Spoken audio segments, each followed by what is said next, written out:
ប្រទេសណាលោកបាត់បង់ទឹកដីឲ្យតែសល់វប្បធម៌អាចយកមកវិញបានណាប៉ុន្តែបើបាត់បង់វប្បធម៌ហើយគេទាំងស្រុងហើយ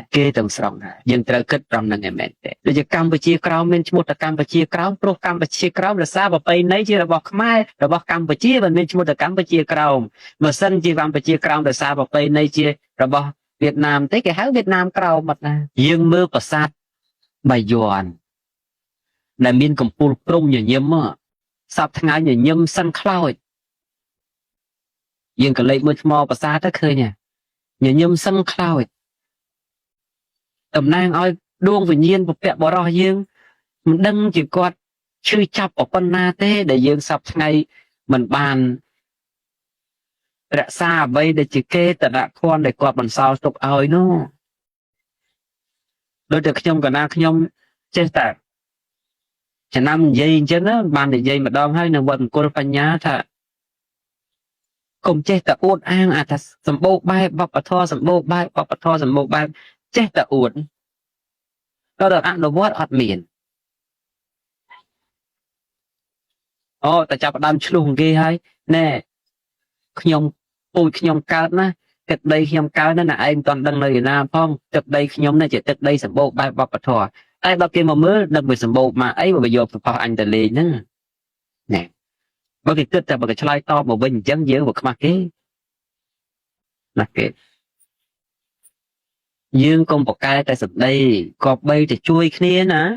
ជួយគ្នារក្សាជួយគ្នាលើកតម្កុំដង្កើហើយវត្តដើរតួនាទីសំខាន់ណាស់ព្រះម្ចាស់ថ្លៃហើយយើងថាទេនាំគ្នាកសាងតែវត្តអត់ប្រយោជន៍ឥឡូវដល់ចូលឆ្នាំបើវត្តមិនឲ្យលេងមិនដឹងទៅរកកន្លែងណាលេងឲ្យស្រួលជាងវត្តទេបើវត្តមិនថែរក្សាប្រពៃណីទំនៀមទម្លាប់មិនដឹងទៅរកកន្លែងណាដើម្បីថែរក្សាប្រពៃណីទំនៀមទម្លាប់ទេវត្តដើរតួនាទីសំខាន់ណាស់អស់លោកដើរតួនាទីសំខាន់ណាស់ក្នុងការរក្សាឲ្យបាននៅតម្លៃភាពវប្បធម៌អរិយធម៌និងប្រពៃណីដូចជាអញ្ចឹងអីក្បូរក្បាច់ចម្លាក់រូបទាំងអស់ហ្នឹងគេមិនដែលសូវយកទៅទុកតាំងតាមផ្ទះសម្បែងទេគឺធំនៅក្នុងវត្តហ្នឹងឯងធំនៅនោះអញ្ចឹងលោកទាំងឡាយក៏បីគិតត្រង់នេះឲ្យជួយរក្សាការពារព្រោះបើយើងនេះក្នុងវ័យយើងដែលត្រូវចម្រើនជាម្ដាយជាឪពុកគេហើយណាសម្រាប់យុវជនណា